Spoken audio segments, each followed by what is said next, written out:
siang Bapak Ibu sekalian, terima kasih telah mengikuti webinar series kedua kita yang diadakan Arandra, Face the Future, dengan tema How to Create the Mindset, yang akan dibawakan oleh Ibu Maria Gunawan, atau biasa dipanggil dengan Coach Maria Gunawan. Ibu Maria Gunawan ini sudah berpengalaman mementori selama lebih dari 30 tahun, dengan ribuan orang di berbagai belahan Indonesia. Saya persilakan untuk Coach Maria Gunawan memberikan kata sambutan. Baik, selamat sore Bapak Ibu, teman-teman yang berbahagia. Kenalkan, saya Maria Gunawan. Hari ini saya ingin berbagi saja, teman-teman. Jadi saya bukan mengajarkan apa-apa, tapi saya hanya ingin berbagi, sharing dari pengalaman hidup saya, ya, sebagai ibu dari 4 orang anak dan oma dari 5 orang cucu. Ya. Dan hari ini acara ini dihadirkan karena upaya dari Ibu Wina. Ya, semoga apa yang saya sampaikan, sharing saya ini bisa bermanfaat dan membawa menjadi berkat lah untuk teman-teman sekalian. Nah, teman-teman, Bapak Ibu sekalian, saya hari ini topik saya adalah The Secret of Mindset. Saya ingin berbagi, ya, karena saya melihat selama 30 tahun saya membangun bisnis, mementoring ribuan orang, ya. Saya melihat banyak sekali orang yang mencari kesuksesan, mencari kebahagiaan. Ya, hidupnya terus bekerja keras untuk mencari uang. Ya, tapi impiannya tidak pernah tercapai. Kenapa sih banyak orang nggak bahagia? Ya, rupanya itu semuanya berasal dari pikiran Bapak dan Ibu. Mungkin kalian pernah mendengar ya satu kata-kata mutiara bahwa ikan di kolam mati kehausan, ayam di lumbung mati kelaparan. Nah, lucu kan? Padahal di lumbung banyak makanan, tapi kenapa? Nah, begitu juga kita yang manusia yang hidup di alam semesta ini. Saya percaya sekali bahwa alam semesta ini penuh dengan kelimpahan. Tapi mengapa banyak orang tidak sukses dan tidak bahagia? Bahkan orang-orang yang kaya raya pun, ya, mereka tidak bahagia juga. Nah, saya membaca suatu puisi. Puisi ini indah sekali, cuman karena bahasa puisi ya, saya akan singkat aja. Kira-kira puisi ini mengatakan begini. Ada seorang anak muda, dia sedang mencari kebahagiaan. Dia mencari di mana ya kebahagiaan. Dia mencari pintu menuju kebahagiaan itu. Nah, setelah dia menemukan pintu itu, dia berusaha untuk membukanya. Ternyata tidak mudah membuka pintu itu. Sulit sekali, dia coba, enggak terbuka pintu itu. Nah, kemudian ada seorang tua, ya, yang lewat dan tanya ke anak muda itu, apa yang kamu lakukan? Apa yang ingin kamu buka? Oh ya, saya ingin membuka pintu, Pak. Saya ingin menuju ke suatu ruangan, suatu tempat di mana saya bisa menemukan kebahagiaan. Lalu dibantulah oleh bapak tua itu, dibuka pintunya dan ternyata pintunya bisa terbuka. Tapi yang luar biasa teman-teman, apa yang terjadi? Setelah dia membuka pintu itu, anak muda ini, dia kaget. Ternyata dia sudah ada di dalam. Merinding ya. Oke Bapak, Ibu, teman-teman sekalian, saya akan jelaskan, akan sharingkan, ya, ada screen yang ingin saya sharekan. Silakan screen-nya. Bapak Ibu, teman-teman sekalian, semua kita pasti ingin sukses, benar nggak? Semua kita ingin sukses. Tapi apa sih arti sukses untuk masing-masing kita? Ya, karena seringkali kalau saya berbicara tentang sukses, banyak sekali definisi tentang sukses yang berbeda antara satu orang dan orang yang lain. Nah, di sini, next slide-nya. Nah, mungkin mungkin ada orang yang mengatakan next, ya, sukses kalau saya bisa mencapai apa yang saya impikan. Jadi contohnya next slide, ya. Contohnya mungkin, kalau saya punya rumah sendiri, saya sudah bebas hutang, mungkin saya bisa menyekolahkan anak-anak saya, punya mobil yang mewah dan seterusnya, ya. Nah, tapi ada orang yang mengatakan saya merasa sukses. Orang sukses adalah kalau mereka bisa membantu banyak orang mencapai sukses, gitu. Nah, ada yang mengatakan bahwa sukses adalah kalau orang memiliki keseimbangan antara 6 atau 8 aspek kehidupan. Next. Ya, jadi sebetulnya teman-teman, definisi dari sukses adalah perjalanan berdasarkan peta sukses yang direncanakan sendiri dengan kesadaran saat itu. Ya, itu adalah definisi sukses. Jadi artinya apa? Sukses itu bukan satu tempat yang kita ingin menuju, teman-teman. Ya, tapi sebuah perjalanan diri. Perjalanan. Berdasar apa? Peta sukses yang kita rencanakan sendiri. Jadi, peta sukses saya dan peta sukses Anda berbeda dengan kesadaran saat itu. Jadi peta sukses saya itu beda sekarang dan 20 tahun yang lalu, beda dengan 10 tahun yang lalu. Bahkan mungkin ya peta sukses saya akan beda 5 tahun ke depan. Seperti itu. Ya, next. Jadi perjalanan ya teman-teman. Nah, semua kita itu pasti ingin, kalau diambil diringkas, semua kita ingin hidup bahagia, benar nggak teman-teman? Ya, kenapa sih kita harus bekerja dan seterusnya? Kita mencari kebahagiaan, yaitu kebahagiaan lahir batin, dunia dan akhirat. Ya, saya percaya semua Bapak Ibu teman-teman setuju bahwa sukses adalah, ya kita dikatakan sukses kalau kita hidup bahagia, lahir batin, dunia dan akhirat. Next. Baik, dari pengalaman saya selama 30 tahun membangun bisnis, melatih tim, menjadi mentor, banyak pelajaran hidup yang saya alami. Saya melihat banyak orang bekerja keras untuk mencari uang hingga akhir hayat. Mereka tidak menyadari bahwa hidup bukan hanya uang. Ada 7 aspek yang lain, ya. Jadi ada 6 atau 8 aspek kehidupan yang perlu diperhatikan untuk punya kehidupan yang seimbang, ya, menjadi kaya sejati, bukan hanya sekedar kaya materi. Ya, nanti saya akan bahas mengenai 8 aspek kehidupan ini. Ya, jadi kehidupan yang sukses adalah kehidupan yang seimbang. Nah, sekarang apa penyebab orang tidak sukses dan bahagia? Yang pertama, next, ya, karena gambar diri yang salah, teman-teman. Ya, jadi banyak orang yang saya mentorin itu saya merasa gitu, kenapa sih orang ini kok muter-muter terus nggak pernah bahagia? Ya ternyata gambar dirinya salah. Dia merasa tidak pantas, dia merasa tidak layak. Ya kenapa ini? Ada banyak hal, ada banyak hal. Ya adanya mindset atau pola pikir yang salah tentang uang. Nah ini seringkali saya hadapi. Jadi mengapa rezekinya tuh segitu aja mentok gitu? Karena mindset tentang uangnya salah. Ya jadi dia takut kadang-kadang itu di bawah sadar loh teman-teman. Ya pikiran ada 2 macam, sadar dan bawah sadar. Pikiran sadarnya dia tahu dia ingin kaya, tapi bawah sadarnya ternyata menyabotase. Ya, karena apa? Karena ada kesalahan mindset tentang uang, ya, tentang keluarga, tentang hubungan, tentang nilai-nilai, ya, yang itu merupakan program dari luar, ya, yang menjadi apa ya? Mental block yang menghambat kesuksesan kita. Ya, next.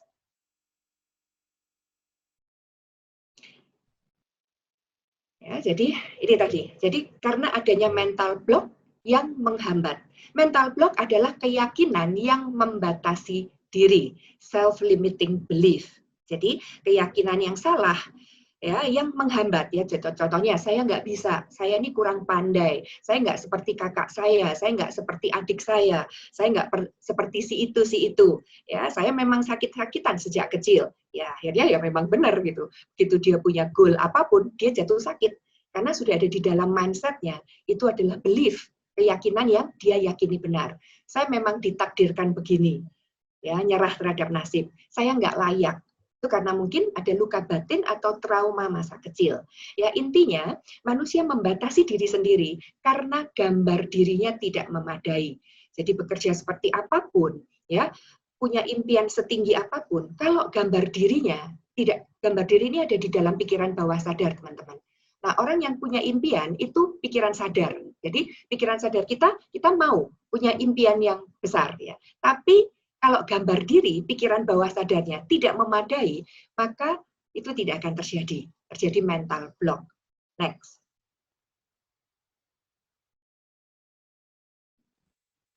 Nah, sekarang pola pikir ya. Jadi mindset, jadi tepatnya pola pikir itu adalah belief system, apa yang kita yakini benar, ya.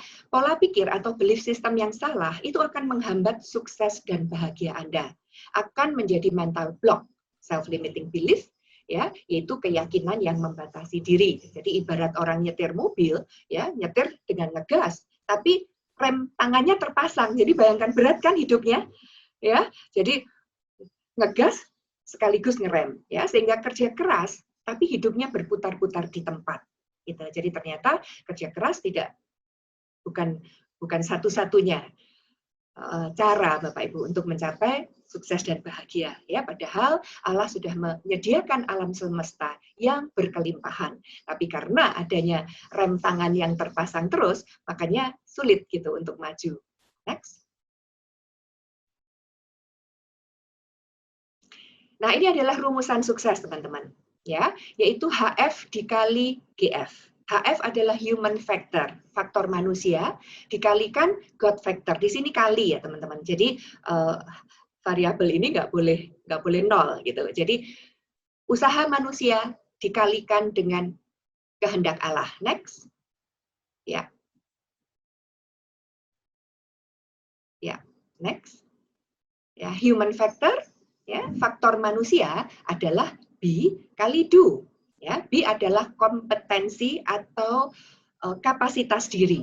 Do adalah kerja. Jadi teman-teman kalau kita mau sukses ya kita harus bekerja, betul nggak? Ya, tapi ternyata kerja keras itu saya senang sekali dengan kerja keras, no problem, teman-teman. Tapi seandainya contohnya kita ingin mendapatkan hasil sukses yang lebih besar, itu kan harus diperbesar dan do diperbanyak kerjanya, ya.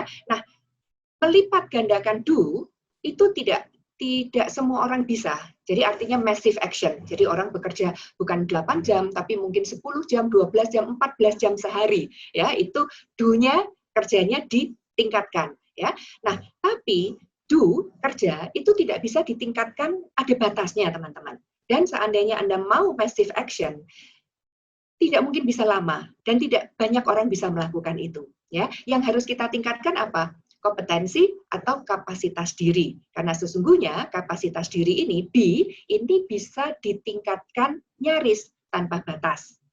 Ya, jadi kalau orang sudah bekerja keras tapi belum sukses, belum bahagia, kita perlu memeriksa. Ini ada 6 hal yang ingin saya jelaskan hari ini, yaitu yang pertama impian. Ya, kita perlu punya impian yang kuat, punya keyakinan, ya, selalu bertumbuh secara pribadi, bersyukur, pasrah, dan doa. Baik, saya akan bahas satu persatu. Next. Impian, ya. Jadi semua orang mengatakan, ya, orang-orang yang sukses itu adalah pemimpi, ya. Jadi semua diawali dari impian. Kenapa impian itu perlu kita membuatnya dengan sangat jelas dan personal, sangat bermakna? Karena impian itu merupakan sasaran tembak bagi pikiran bawah sadar kita. Ya, jadi selama impian itu belum benar-benar diyakini oleh pikiran bawah sadar kita, ya, maka seringkali terjadi mental block. Ya, nah kita perlu menulis impian itu, ditulis dengan tangan, ya, di kertas, ditempel gambar-gambar, itu yang saya pelajari, ya, selama ini di 8 aspek kehidupan. Jadi contohnya kita punya impian di bidang apa? Di bidang keluarga, ya, apakah keluarga kita sudah bahagia, tentang kesehatan, tentang financial, tentang mental, spiritual, dan sosial. Jadi kita membuatnya, menulis impian itu di 8 aspek kehidupan. Ya, impian harus bersifat personal dan bermakna. Ya, karena impian yang personal dan bermakna itu mempunyai muatan emosi positif yang sangat kuat, teman-teman. Ya, jadi harus ada muatan emosi, ya, karena itu akan memberikan energi pikiran yang sangat kuat. Next.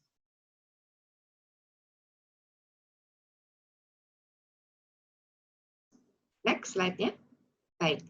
Ya, jadi kita semuanya ingin kaya sejati, teman-teman. Belum back Gideon. Belum back.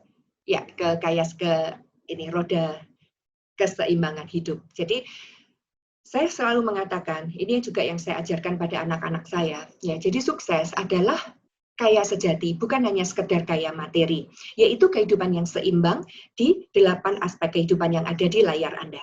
Ya, jadi finansial, bisnis atau karir, keluarga, fisik, ya, lifestyle atau wisata hiburan itu adalah lifestyle, mental, sosial, dan spiritual. Teman-teman, di situ ada gambar, ada angka 10, 8, 6. Nah, kita perlu mengevaluasi sekarang ini keadaan hidup kita di 8 aspek kehidupan ini seperti apa? Apakah kita sudah cukup puas dengan keadaan finansial kita? Kalau kita sudah cukup puas, kita tulis di situ angkanya 8 ya, atau 9 atau 10. Tapi kalau kita merasa masih belum punya keamanan finansial, mungkin itu di angka 5 dan seterusnya. Lalu bisnis atau karir ya, apakah Anda sudah puas dengan karir Anda? Keluarga, apakah keluarga Anda sudah harmonis? Ya, silahkan dihitung sendiri dari angka 2, 4, 6, dan seterusnya. Nah, setelah itu dihubungkan.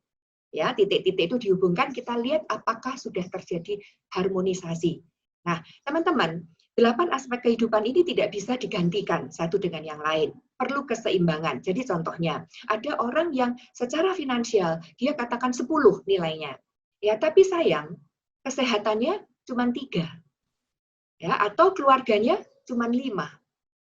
Spiritual life-nya hanya 2, dan seterusnya. Jadi tidak bisa aspek finansial ini menggantikan fungsi dari aspek yang lain.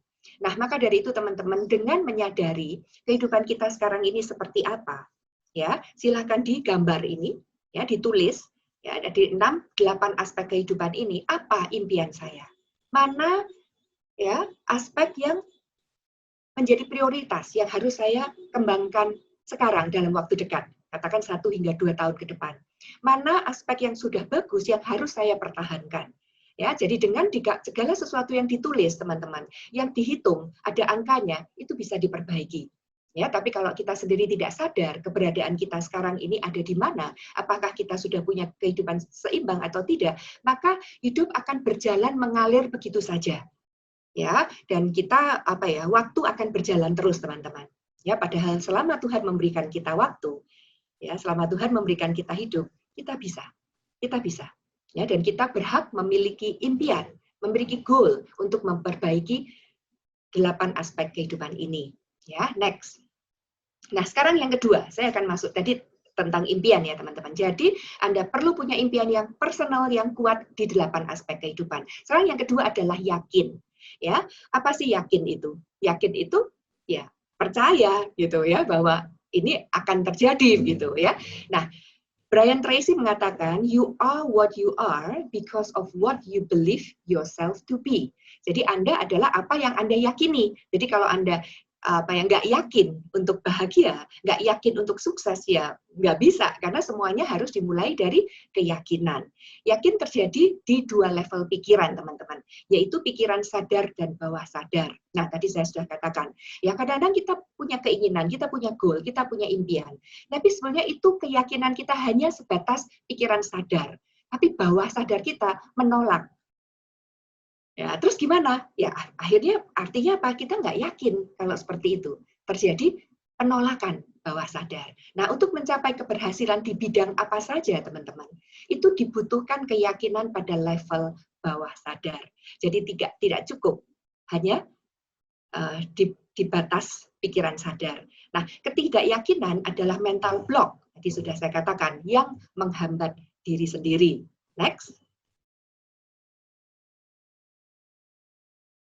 Ya. Nah, sekarang tugas kita adalah menemukan apa sih sebenarnya selama ini yang menghambat. Apakah belief atau keyakinan yang salah yang selama ini membuat saya nggak bahagia? Ya, yang tadi saya katakan banyak orang kaya, ya sangat kaya, tapi nggak bahagia. Kenapa? Itu kita harus mencari apa mental block yang selama ini menghambat. Ya, nah lalu perasaan tidak yakin, ya kebanyakan perasaan tidak yakin itu berakar pada gambar diri atau citra diri yang jelek.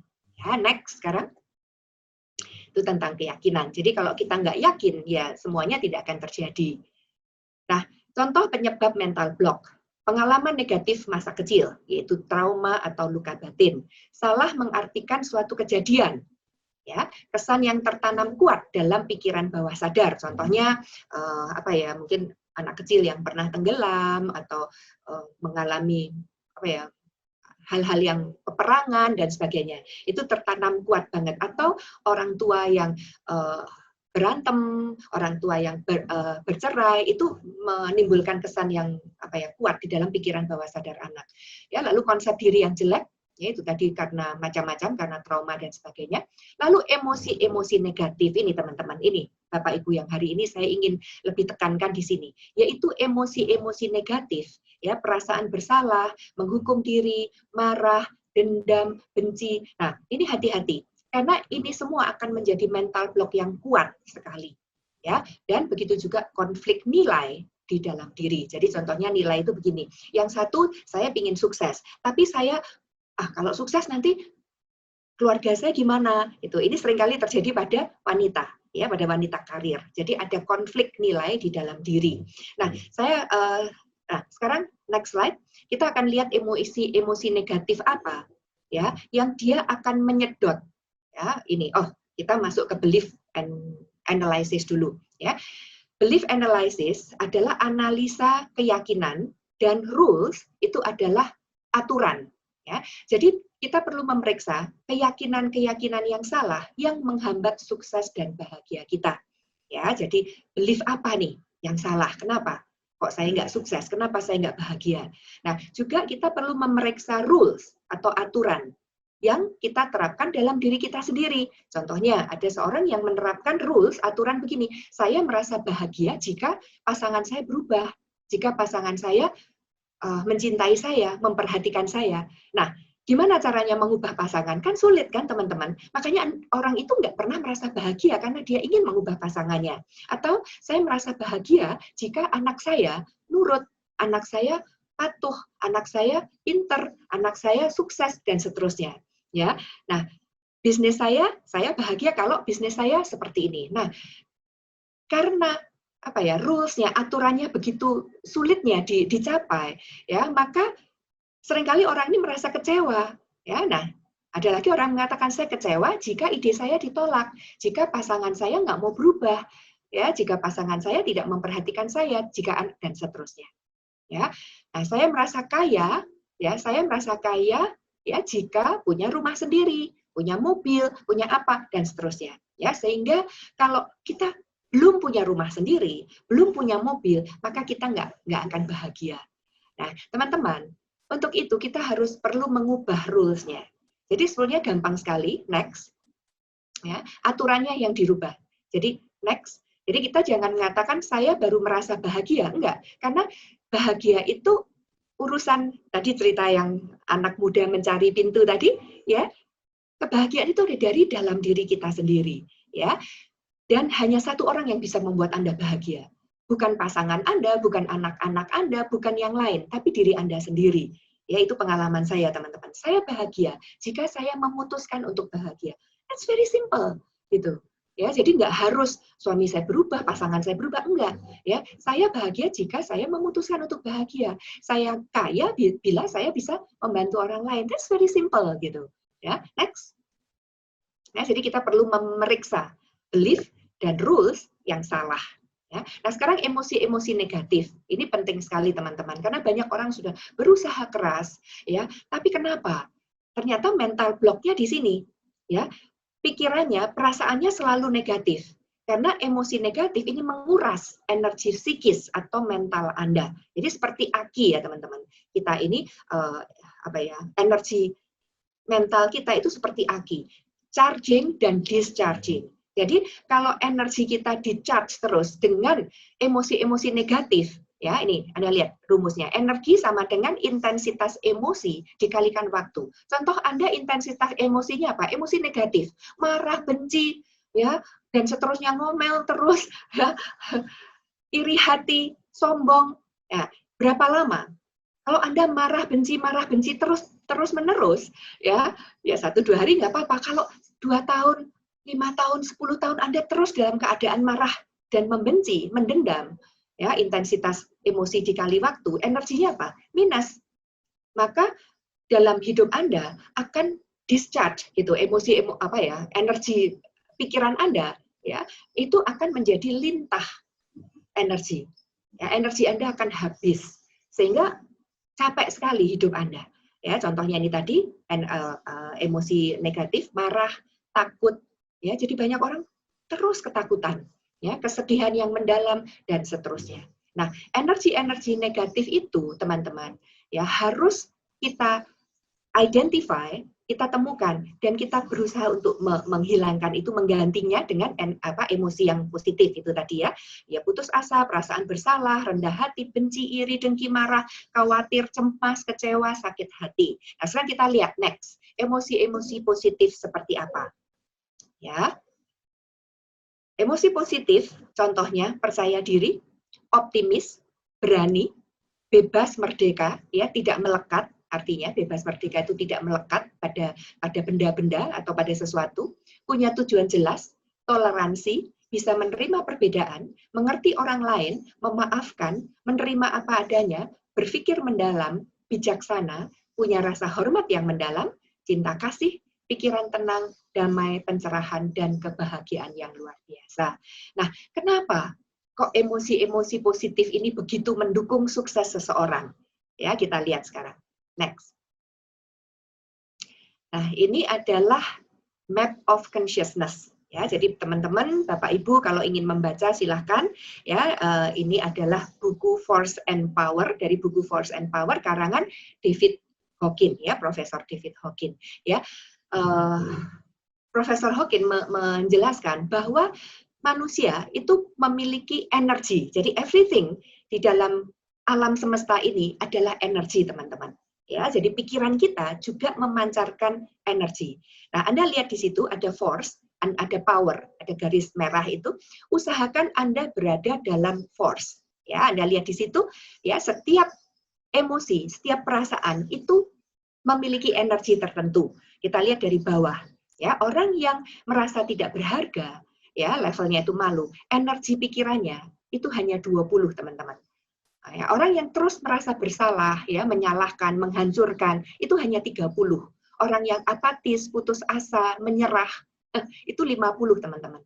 Kesedihan yang mendalam, menyesal 75, Anda lihat terus ke atas, ya, yang takut, ya, punya kekhawatiran itu 100. Orang yang punya keinginan, loh, keinginan kan baik, Bu Maria. Enggak. Di sini yang disebut keinginan adalah hasrat atau keinginan kuat yang membuat seorang tuh jadi melekat, jadi diperbudak. Jadi ini emosi yang negatif, teman-teman. Bukan keinginan yang baik, ya, bukan. Nah, ini hanya 125. Kalau terus marah, ya, bersifat agresif, itu energinya 150. Ya, orang yang bangga kan bagus. Di sini bukan seperti itu. Ini orang yang sombong. Ya, dia merendahkan orang lain, menghina orang lain. Itu hanya 175. Nah, Profesor Hawkins mengatakan kita harus menjaga level energi pikiran kita di atas 200. Nah, di atas itu, teman-teman, yang harus kita jaga pikiran dan perasaan kita. Ya, di mana kita punya keberanian, ya, bukan ketakutan, ya, itu 200, netralitas, percaya, yakin, terbebas dari keterikatan itu 250, ya, optimisme, ya, memiliki tujuan. Nah, ini. Jadi orang yang punya impian yang jelas, optimis terhadap impiannya, keyakinan itu 310, teman-teman. Ya, lalu penerimaan, bisa memaklumi, bisa memaafkan orang lain, ya, tidak terpengaruh keadaan itu 350, ya, dan seterusnya. Belum, Pak?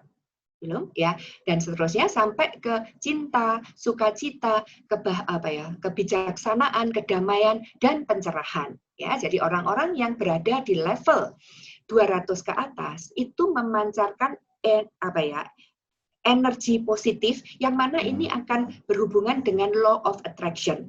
Ya, jadi Anda akan merasa nanti kalau Anda berada, ya, di dekat orang-orang force yang pikirannya negatif, perasaannya negatif, Anda akan merasa nggak enak, gitu. Kecuali Anda punya level energi yang sama. Tapi kalau Anda berada di dekat orang-orang yang power, yang level energinya positif, Anda akan merasa nyaman. Nah, teman-teman, orang yang sukses dengan force, ya, bisa saja. Jadi orang sukses, dia kaya raya, dia sukses sekali, tapi dia menggunakan energi force. Ya, contohnya karena dia membenci orang, ya, karena dia kesombongannya, dia menjadi sukses. Itu tidak bagus, teman-teman. Kita harus menjadi sukses dengan power. Ya, baik, next sekarang. Jadi ini penting sekali menurut saya teman-teman, kita harus terus menjaga emosi kita. Terus gimana caranya menjaga? Dengan kesadaran teman-teman. Ya namanya manusia ya, kita pasti marah, kita pasti punya membenci, pasti itu ya. Nah, tapi kalau kita menyadari itu, ya kita bisa mengembalikan. Oke, yang keberapa ini? Ketiga adalah personal growth. Jadi kalau kita mau sukses, kita perlu terus berkembang secara pribadi. Ya, tingkatkan kapasitas diri dengan terus-menerus belajar teknis yang dibutuhkan ya. Contoh tergantung profesi Anda apa. Ya, kalau contohnya Anda seorang dokter, ya. Anda kenapa ada dokter yang sepi, ada dokter yang rame? Contohnya pinternya sama gitu. Karena dokter yang satu ini punya people skill, ya, punya leadership skill, ya. Nah, technical skill contohnya Anda punya bisnis kuliner gitu. Nah, kalau Anda nggak terus belajar technical skill, ya, mempertajam ilmu Anda secara teknis, ya Anda nggak mungkin menang begitu, nggak mungkin sukses. Lalu time management dan seterusnya. Jadi harus terus bertumbuh secara personal. Next. Ini yang ketiga ya. Sekarang keempat, yaitu bersyukur. Nah, syukur merupakan bentuk lanjut dari yakin. Ya, setelah mental block diatasi, maka rasa syukur akan meningkatkan energi psikis dengan luar biasa. Ya, jadi teman-teman kembali ke apa ya? Topik saya hari ini. Kita ingin hidup sukses dan bahagia. Oke? Nah, syukur adalah salah satu aspek yang perlu kita lakukan, kita kembangkan rasa syukur ini. Ya, syukur adalah rasa terima kasih kepada Tuhan. Jadi kalau kita belum sukses, ya karena kita berdoa terus, ya minta terus pada Tuhan, tapi kita nggak pernah bersyukur gitu, nggak bisa gitu. Karena energi pikiran kita jadi rendah. Nah, orang yang selalu bersyukur itu akan meningkatkan energi psikis. Ya, untuk bisa bersyukur kita harus belajar melihat ke bawah. Ya, kita nggak terus melihat ke atas. Ya, isilah rekening syukur dengan menulis hal-hal yang kita syukuri ya setiap malam sebelum tidur. Next. Yang kelima adalah pasrah. Nah, teman-teman, pasrah tidak sama dengan menyerah. Ya, kita yakin akan mencapai hasil. Kita yakin untuk mencapai impian. Kita berupaya sungguh-sungguh, tapi kita tidak terpengaruh pada hasil yang kita capai. Ya, kita nggak melekat pada hasil. Serahkan hasilnya pada Tuhan. We do our best, let God take care of the rest. Gitu ya. Jadi kita, nah, kalau tadi Anda melihat di map of consciousness, pasrah atau penerimaan itu ada di level energi 350. Jadi bukan menyerah. Ya, jadi banyak orang berdoa, ya, tapi dia terus kapan ini Tuhan, kapan Tuhan, kok nggak dikabulkan terus doa saya? Ya, Anda kurang pasrah, ya serahkan. Anda boleh minta pada Tuhan. Nanti kita masuk ke berikutnya, yaitu doa. Next, kita lihat dulu. Next, doa. Doa adalah komunikasi pribadi kita dengan Pencipta. Ya, jadi dalam sekali ya. Jadi tunjukkan impian Anda pada Tuhan. Katakan apa yang Anda inginkan. Gunakan kalimat-kalimat positif. Gambarkan itu dalam pikiran Anda. Jadi begini tuh teman-teman, saya melihat banyak sekali orang yang salah dalam berdoa. Ya, dia berdoa mengeluh. Tuhan, kenapa saya ini, aduh, lepaskan saya dari penderitaan. Yang ngomongin penderitaan, musibah, hutang, ya, of course itu memang masalah Anda, ya. Tapi bukan begitu. Yang Anda minta adalah apa? Yang Anda minta adalah kedamaian, ya, kebijaksanaan, jalan keluar, kemakmuran. Itu yang Anda minta. Jadi jangan ngomong yang hal-hal yang negatif. Ya, doa akan merupakan sugesti bagi pikiran bawah sadar Anda. Jadi kalau Anda di dalam doa tuh ngomongnya yang negatif terus ke Tuhan, itu sugesti untuk pikiran bawah sadar dan masuk, diyakini, dan itu akan menjadi kenyataan. Jadi ubah kata-kata doa Anda. Ya, karena Tuhan mengatakan apa saja yang kamu minta dan doakan, percayalah bahwa kamu telah menerimanya. Nah ini, jadi kalau Anda percaya telah menerimanya, Anda nggak usah khawatir, serahkan soal waktunya, gitu. Maka pasrahkan, ya, dan bersyukurlah. Jadi kalau Anda belum bisa bersyukur, artinya apa? Ya Anda belum percaya, ya Anda belum percaya bahwa doa Anda akan dikabulkan, ya. Teruskan di situ, maka hal itu akan diberikan kepadamu. Itu firman Allah, teman-teman. Ya, jadi doa harus benar. Gitu. Jadi saya mengajarkan tentang apa ya, gimana caranya mengubah atau mereprogram pikiran yang salah itu melalui imajinasi kreatif. Ya, jadi imajinasi kreatif adalah mengimajinasikan, merasakan apa yang ingin Anda dapatkan. Itu bukan hanya di dalam kata-kata, ya, tapi Anda rasakan Anda sudah mendapatkannya. Ya, ini ya. Jadi apa saja yang kamu minta dan doakan, percayalah bahwa kamu telah menerimanya, maka hal itu akan diberikan padamu. Ya, jadi kita percaya bahwa contohnya kita ingin punya kehidupan yang damai. Nah, bayangkan kedamaian itu. Ya, Anda ingin punya mobil, bayangkan Anda sudah naik di mobil itu, merasakan empuknya joknya, ya, dan nyamannya seperti itu, ya, dengan segala indera Anda libatkan.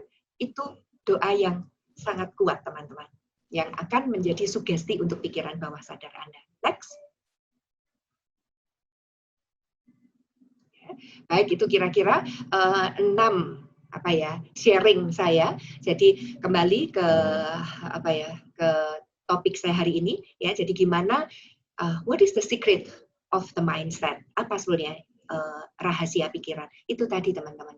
Ya, jadi kita perlu punya impian, kita perlu punya keyakinan, ya, kita selalu bertumbuh secara pribadi, ya, selalu bersyukur, pasrah, dan selalu berdoa dengan benar. Ya, baik, itu kira-kira sharing saya, teman-teman. Semoga ini semua memberikan pencerahan. Jadi kalau Anda belum sukses, belum bahagia, perlu evaluasi. Ya, jadi tingkatkan 6 aspek itu. Saya percaya semua kita akan mencapai sukses dan berbahagia. Mari kita menyongsong masa depan dengan penuh harapan, keyakinan, dan kasih. Terima kasih. Semoga bermanfaat. Ya, terima kasih sekali Coach Maria. Bagus sekali untuk merefreshing pikiran kita. Saya yakin ini mungkin terutama yang pada kaum muda milenial yang saat ini bergabung, itu akan sangat bermanfaat sekali. Bagaimana kita menjalani hidup setiap hari dengan bekerja keras, dengan bersyukur, dan berdoa. Itu yang paling utama. Ya. Dan bagaimana kita faktor bahagia itu dengan lingkungan pergaulan kita, mencari orang-orang yang positif.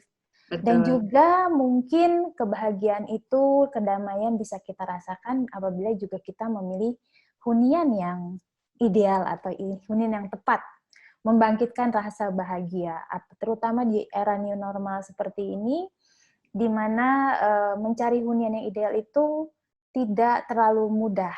Istilahnya kita harus keluar rumah dan sebagainya macamnya. Nah, di sini saya mewakili Arandra menawarkan suatu hunian yang ideal tanpa Bapak dan Ibu harus banyak keluar rumah. Semua ada di sini dan bisa sekaligus berliburan setiap hari. Saya minta izin waktunya untuk mempresentasikan produk Arandra sedikit ya, Coach Maria. Yes.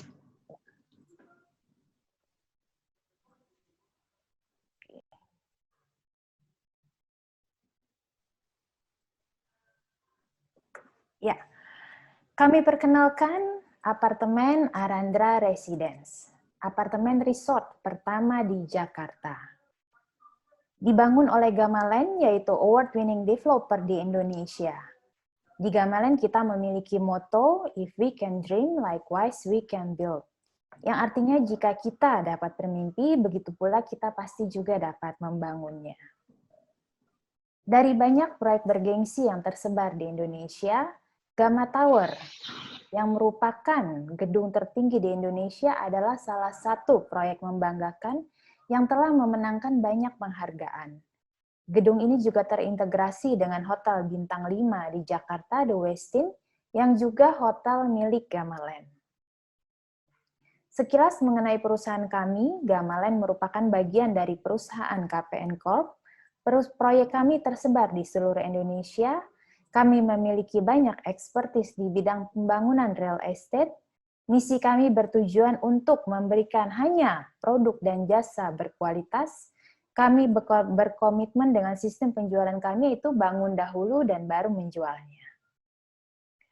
Berikut beberapa proyek yang telah dibangun oleh Gamalend, seperti BNG Tower di Medan, Hotel JW Marriott di Medan, Wilmar Business Indonesia di Medan, Amartera di Bali, Nirvana Residence di Medan, Citraland Gamma City di Medan, Tanjung Lesung Golf Course di Jawa Barat, BIS Park 3 di Jakarta, Mall Click Square di Bandung, Gedung Gamma Tower di Jakarta di CBD Kuningan, Hotel The Westin di Jakarta, dan terakhir yang terupdate dibangun oleh Gamalen adalah Arandra Residence di Cempaka Putih, Jakarta. Tahun 2018 menjadi tahun yang amat berkesan di mana kami meraih banyak penghargaan yang membanggakan. Dan begitu pula pada proyek ini di Arandra Residence, kami optimis untuk terus mengembangkannya hingga meraih penghargaan atas hasil kerja keras kami. Evolusi properti market memang beragam. Dahulu sekali mulai dari kafling dan berganti ke rumah taman, dan sekarang terutama di era new normal yang paling banyak difavoritkan adalah apartemen dengan berbagai variatif ukuran. Kami percaya keluarga modern Indonesia semakin fokus dalam practicality dan efisiensi seperti yang bisa kita dapatkan saat tinggal di apartemen. Arti dari nama Arandra adalah a meaningful life, atau kehidupan yang penuh arti. Itulah esensi kami. My Home, My Resort merupakan tema besar untuk Arandra Residence. Arandra berdiri menawan dan asri di tengah kota Jakarta. Kami mengundang setiap residen maupun calon residen untuk menikmati resort style living apartment dengan lanskap utama yaitu the largest sand beach pool pertama di Jakarta dan fasilitas bintang 5 lainnya. Jadi, fasilitas utama kami adalah sand beach pool terbesar dan pertama di Jakarta, atau kolam renang berpasir dengan nuansa tropis atau resort. Jadi Bapak dan Ibu tidak perlu jauh-jauh berlibur ke pantai Bali, di sini sesuai tagline kami, Finest Leisure Living, yang artinya menghadirkan nuansa resort ke tengah kota. Manjakan keluarga Anda tanpa harus repot-repot keluar rumah. Semua telah dirancang dengan sempurna, penuh craftsmanship, dan pemikiran matang sehingga memudahkan Anda sekeluarga. Arandra memiliki 5 tower dan setiap tower dirancang untuk memperjuangkan kehidupan yang bermakna. Tower 1 kami bernama Prosperity, Tower 2 Victory, Tower 3 Harmony, Tower 4 Serenity, dan Tower 5 Liberty. Ini adalah master plan dari tower-tower kami yang berada di atas lahan seluas 2,4 hektar. Ini adalah fasilitas utama kami yang terletak di lantai 8 yang bisa disebut sebagai picture perfect resort living. Sebagai lanskap utama, Jakarta's first sandy beach pool ini dirancang khusus untuk Anda sekeluarga. Kami juga memiliki jacuzzi extraordinary size yang dapat menampung sampai 30 orang sekaligus. Atau penghuni dapat menikmati matahari senja di samping kolam atau hamparan pasir putih. Hamparan pasir putih ini kami khusus datangkan dari Bangka Belitung yang terkenal dengan pantai pasirnya yang begitu halus dan putih. Kami juga memiliki water play area yaitu children corner yang penuh interaktif dan mengajak anak Anda untuk lebih aktif secara outdoor tanpa khawatir harus berpergian terlalu lama. Di Arandra Residence memiliki banyak sekali Instagramable spot. Yang Bapak Ibu lihat sekarang ini hanyalah salah satunya dan hampir di setiap sisi bisa kita memiliki Instagramable spot. Kami juga memiliki pool bar yang terletak tepat di samping kolam renang. Untuk fasilitas indoor anak, kami memiliki kids club yang cukup luas, lengkap dengan sarana bermain anak. Kami juga memiliki indoor gym dengan peralatan fitness yang setara dengan Fitness First atau Celebrity Gym. Ini adalah eksklusif multipurpose lounge yang berada juga di lantai 8. Lounge ini dapat digunakan penghuni untuk mengadakan event khusus. Ini adalah lobby tower pertama kami yang disetting dengan begitu menawan.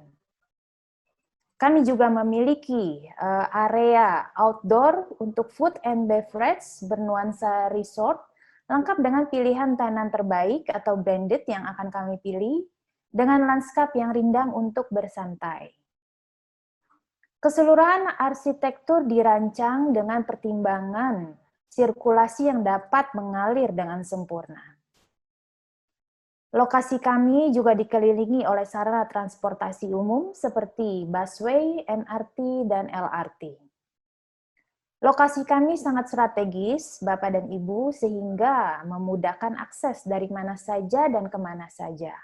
Seperti hanya 10 menit ke Kelapa Gading, 15 menit ke Monas, 15 menit ke Stasiun Gambir, 20 menit ke Pelabuhan Tanjung Priuk, 20 menit ke Bundaran HI, 30 menit ke CBD Kuningan, 30 menit ke Airport Halim Perdana Kusuma, dan 40 menit ke Airport Soekarno-Hatta.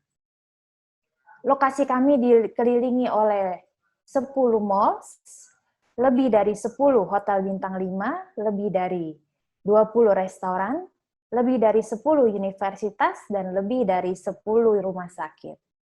Ini adalah mal-mal yang mengelilingi lokasi kami, hotel-hotel yang mengelilingi lokasi Arandra, restoran ini sangat begitu banyak di wilayah Cempaka Putih ini. Universitas sangat didukung oleh universitas-universitas terbaik yang mengelilingi lokasi kami. Kami juga berada di jalur LRT seperti yang Bapak Ibu lihat, Cempaka Putih dilalui oleh jalur LRT dan MRT. Bapak Ibu bisa lihat itu Arandra juga berada di lokasi MRT, jalur MRT. Kami sangat memperhitungkan setiap inci yang kami rancang, bangun, dan janjikan. Kami berusaha untuk memenuhi semua kebutuhan urban untuk keluarga Anda. Seperti misalkan untuk fasilitas anak ada water play, kids pool, children playground, kids club, dan learning center. Dan fasilitas utama kami adalah sandwich area, pool bar, lounge, jacuzzi, dan lain sebagainya.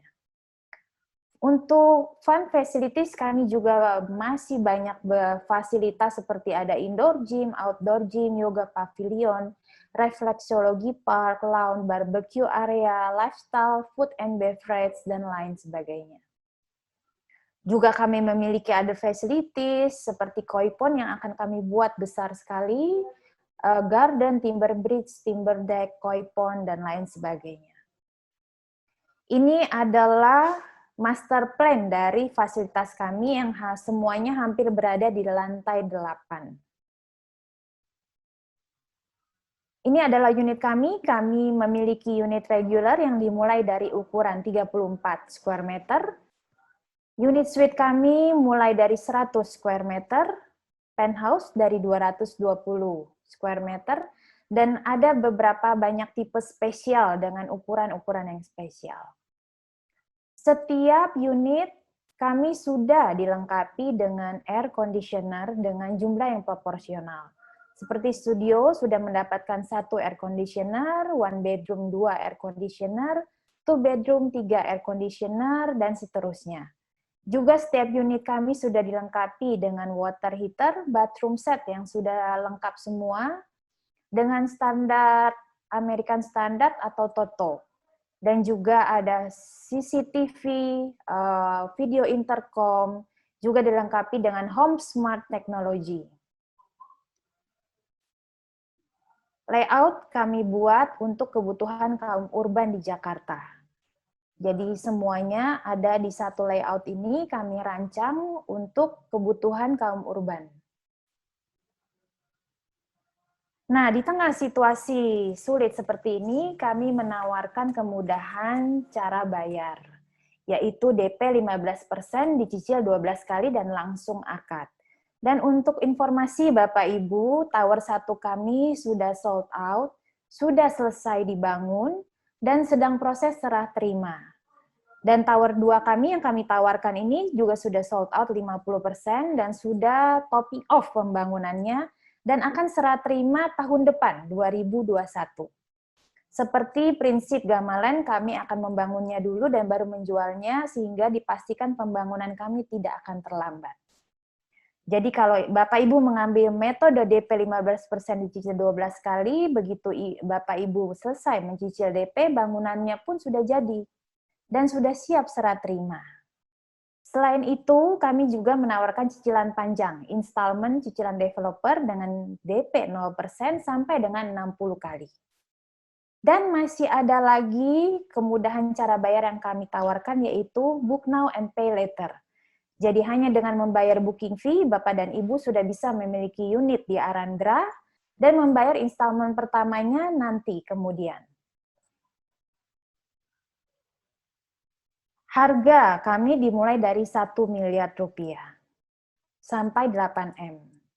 Untuk informasi lebih lanjut bisa menghubungi hotline kami atau mengunjungi website dan sosial media kami. Akhir kata, kami ucapkan terima kasih banyak atas perhatiannya.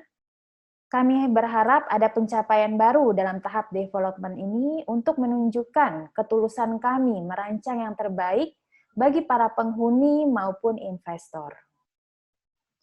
Dan sebelum kita memasuki sesi tanya-jawab dengan Coach Maria, saya mau menampilkan dulu video presentasi dari Arandra.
Ya, demikian sekilas mengenai Arandra Resident. Dan sekarang kita balik lagi ke webinar kita dengan Coach Maria Gunawan. Sudah ada beberapa pertanyaan yang masuk ini ya, Ibu Maria. Oke. Ya, baik. Saya pilihkan beberapa. Yang pertama, bagaimana memilih goal yang sesuai cita-cita atau yang bisa menghasilkan uang? Oke, pertanyaan ini bagus ya. Gimana caranya memilih goal? Jadi yang pertama itu yang kita harus tentukan bukan goalnya dulu, tapi cita-citanya dulu. Jadi tentukan cita-citanya dulu di 8 aspek kehidupan itu, ya cita-citanya apa. Lalu dari situ baru ditentukan goalnya. Goal adalah target, ya kecil-kecil yang kita tentukan untuk mencapai apa yang kita cita-citakan. Seperti itu. Ya, jadi kalau hanya cita-cita, nggak dibikin goal, ya cita-cita itu akan hanya menjadi angan-angan gitu. Contohnya nih, ya, ini tadi Arandra bagus sekali ya apartemennya ya. Ini mungkin bisa jadi cita-cita teman-teman semua gitu. Jadi contohnya kalian pengen nih punya punya apartemen Arandra. Nah, terus gimana caranya? Nah, itu adalah dream, itu adalah cita-cita dulu. Ya, nah bayangkan Anda sudah tinggal di apartemen ini tadi videonya luar biasa sekali. Nanti teman-teman yang punya impian memiliki apartemen Arandra, minta aja videonya ke Ibu Wina. Lalu diputar terus tuh video, masuk ke dalam pikiran bawah sadar. Ya, sampai Anda tuh merasakan Anda tinggal di situ ya, berenang di kolam renangnya. Aduh, cantik sekali ya. Nah, itu akan menjadi kenyataan. Nah, setelah itu berapa harga apartemen Arandra itu tadi dari 1 sampai 8 M ya, Bu Wina ya. Bukan. Lalu dari situ buat goal. Ya, untuk mencapai itu, apa yang harus saya lakukan dalam waktu berapa? Jadi goal itu adalah target jangka pendek, jangka menengah, jangka panjang. Harus ada waktunya, harus ada deadline-nya. Ya, jadi tentukan cita-citanya dulu, baru goal-nya. Supaya goal itu bisa mencapai cita-cita. Baik, mungkin terjawab. Oke, sudah terjawab. Lalu ada lagi pertanyaan ini Bu Maria, bagaimana cara kita menetapkan goal baiknya? Apakah goal itu dalam sehari atau goal dalam sebulan atau dalam setahun? Oh, ini baik. dari Cindy. Ya, dari Cindy ya. Oke, Cindy. Jadi saya suruh jawab ya. Jadi goal itu harus dipecah-pecah, dibagi-bagi. Ya, mungkin ada goal tahunan, goal 6 bulan, goal 3 bulan, goal bulanan ya, monthly goal, dan juga evaluasi mingguan seperti itu. Lalu hariannya apa? Harian adalah kebiasaan yang harus kita ubah. Ya, yang harus kita lakukan untuk mencapai goal itu. Ya, bagus sekali. Jadi harus ada memang harian, mingguan, bulanan seperti itu. Baik, Cindy. Bu Maria. Oke, yang berikutnya ini dari salah satu pertanyaan. Terima kasih Coach Ibu Maria Gunawan untuk pencerahannya sore hari ini. Saya Norce ingin bertanya, mental block bisa dilakukan berapa lama sampai ada hasilnya? Mohon diberikan penjelasannya, Coach Bu Maria. Baik, siapa tadi yang tanya? Norce. Norce, ya. Norce. Jadi mental block itu macam-macam kan, ya. Jadi apa yang jadi tergantung hal apa. Jadi mental block-nya itu apa. Lalu berapa dalam itu sudah ada di dalam diri kita. Ya, sehingga tentunya menyelesaikan mental block memang tidak mudah ya, harus kita cari satu persatu. Lalu caranya gimana? Ada banyak alat untuk untuk menghancurkan mental block. Ya, jadi salah satunya contohnya dengan self talk, dengan self talk positif, ya, dengan afirmasi, ya, mengucapkan afirmasi. Lalu dengan imajinasi kreatif, ya, melalui ya saya sebut ini sebagai terapi bawah sadar ya. Jadi kita melakukan imajinasi kreatif terus-menerus minimal selama 21 hari. Terus apalagi? Ada lagi alat yang namanya Ho'oponopono. Ya, kalian bisa browsing di Google Ho'oponopono. Ya, nanti akan ada penjelasannya di situ hanya dengan 4 kalimat yang sangat luar biasa dan ada musiknya. I'm sorry, please forgive me. I thank you and I love you. Itu. Jadi ulangi itu terus. Jadi makanya tergantung mental block-nya apa. Kalau mental block-nya contohnya Anda terus merasa bersalah, ya, terus apa ya, tidak bisa memaafkan diri Anda sendiri, Anda ada trauma-trauma dan sebagainya. Itu dengan yang ringan ya maksud saya, dengan Ho'oponopono itu bisa. Jadi saya pun juga kadang-kadang kalau lagi stres ya, saya ingat waktu kapan ya, waktu saya anterin suami saya ini check up di rumah sakit, saya harus bolak-balik rumah sakit itu jalan kaki ya, karena apa ya, kita nggak bisa naik taksi karena satu arah gitu loh ya, jadi saya harus jalan. Saya hitung sehari itu saya pulang pergi dari hotel ke rumah sakit itu bisa 6 kali, kan stres kan saya ya, sambil jalan terus harus nyebrang jalan, stres. Saya nyanyi itu terus, I'm sorry, please forgive me. Nah, Ho'oponopono itu apa ya, healing ya, jadi tergantung luka batinnya apa. Berapa lama itu. Nah, banyak orang yang terlalu dalam apa itu namanya mental blocknya itu harus harus minta bantuan kepada terapis seperti itu, psikolog dan sebagainya. Tapi menurut saya nggak perlu ya kalau nggak terlalu ini. Jadi bisa dilakukan dengan itu tadi, self talk, afirmasi ya, karena untuk memasukkan program baru ke pikiran bawah sadar itu memang ada tekniknya, teman-teman. Ya, jadi untuk melakukan imajinasi kreatif, memasukkan, mereprogram pikiran bawah sadar kita, itu harus ada tekniknya. Mungkin ya hari ini saya nggak mungkin ini kan ya, tapi saya punya satu kelas pembelajaran melalui WA. Nanti teman-teman yang ingin belajar lebih dalam, saya juga punya banyak materi tentang mindset ya, itu kalau diajarkan seminggu nggak selesai itu teman-teman ya, jadi ada caranya ya. Oke. Mungkin ini pertanyaan terakhir, Bu Maria. Selamat sore, Coach Maria. Saya mau bertanya, kalau kita sedang merasa depresi, hal-hal apa saja sih yang harus pertama kali kita lakukan? Depresi, siapa yang nanya nih? Oh, ini dari Haris Maulana. Pak Haris ya, Bro Haris. Oke, depresi. Caranya dengan action. Ya, jadi depresi itu kan perasaan, emotion. Ya, jadi emotion itu harus dilawan dengan action. Jadi kalau begitu Anda apa yang harus lakukan? Action. Apa? Lompat-lompat, teriak-teriak, ya, nyanyi yang keras, ya, olahraga, lakukan action, ya, supaya emosi depresi itu tidak menggerogoti energi Anda. Ya, nanti lihat, begitu Anda action, Anda olahraga, Anda nyanyi, lakukan saja. Pokoknya action, sesuatu yang membuat yang Anda suka gitu. Dan nanti depresi itu akan ini. Tapi kalau depresi dipikirin terus ya, dengan pikiran itu berat sekali. Baik, action ya. Dengan action. Oke, baik. Mungkin itu pertanyaan terakhir nih. Masih ada beberapa pertanyaan, tapi